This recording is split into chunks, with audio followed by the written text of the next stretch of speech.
In this lecture, we're going to talk about gap analysis. And I think a gap analysis is one of the tools you need to be familiar with. And basically, it's helping us fill the gap between the current state and the future state.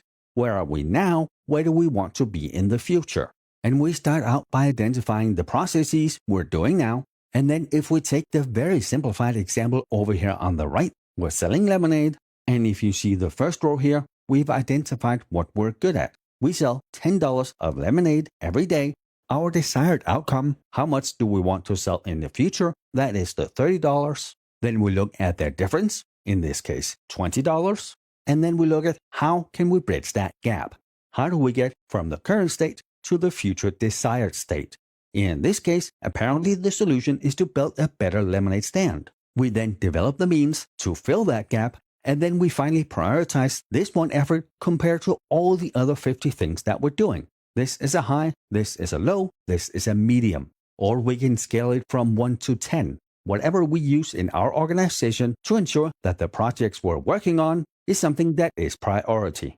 And also here, if we talk about this with operations and projects in mind, remember, operations is keeping the light on. The project is the temporary endeavor that helps us grow. And it has a finite duration and a finite budget. In the second example here, we add cookies to our lemonade stand. Same process. In your role, this could be, how do we reduce security incidences? Well, in that case, maybe we can better train our staff to raise their awareness, because when we raise their awareness, they change their behavior.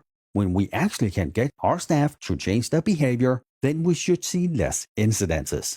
Regardless of what it is, understand that we do the gap analysis to get from where we are now to where we want to be in the future in a quantifiable way. And if you look at the steps over here, we identify the existing problem. What are we doing?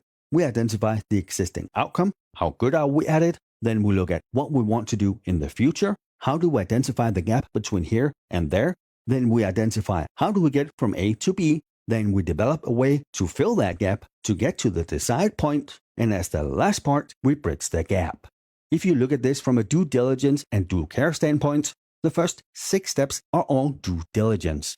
We figure out what the problem is, we find a solution for it, we plan it, we research it, and then the final step where we actually implement, that is our due care.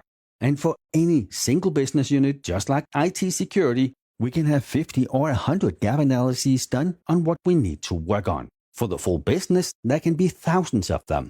And where the rest of the business to some extent is driven by how much money we can make, in IT security, it's really how much money can we save, how many intrusions can we prevent, how effective countermeasures can we implement to make sure that we minimize risk to an acceptable level. We can never get rid of risk, but we can reduce it to an acceptable level.